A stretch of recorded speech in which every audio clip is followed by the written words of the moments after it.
नमस्कार. आज आमच्या इकडं थोडंसं ऊन पडलेलं होतं. कारण 1 महिनाभर सतत पाऊस पडत होता आणि ह्या पावसामुळे कुठेही बाहेर जाता येत नव्हतं किंवा काही कपडेही वाळत नव्हती आणि पहा खूप छान असं वाटत होतं, बाहेर उघडल्यासारखं वाटत होतं.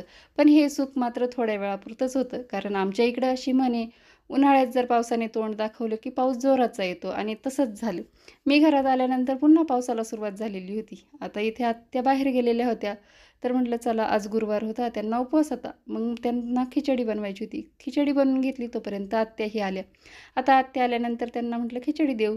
तर आत्या म्हटल्या तुलाही जेवायला घे. तर म्हटलं चला आम्ही दोघींनीही जेवण केलं आणि मी त्या दिवशी खरवस बनवलेला होता. तर म्हटलं चला आम्ही दोघींनी खरवस खाऊन घेतला. आता मला इथं माझी कामे होती. खूप दिवस झाले साड्या फॉल पिको करायच्या होत्या. तर खूपच आळस म्हणता ह्या माझ्या साड्या तशाच फॉल पिकोच्या राहिल्या. पण म्हटलं आज आळस करायचा नाही. आज साड्या फॉल पिको करायच्या. पण असं म्हटलं तरी पण काही साड्या तशाच राहिल्या आणि तितक्यात विशू घरी आला. म्हटलं चला विशूला भूक लागली होती. त्यालाही खिचडी गरम करून दिली आणि मीही आत्यांनी कॉफी करून घेतली. असा होता आजचा दिवस.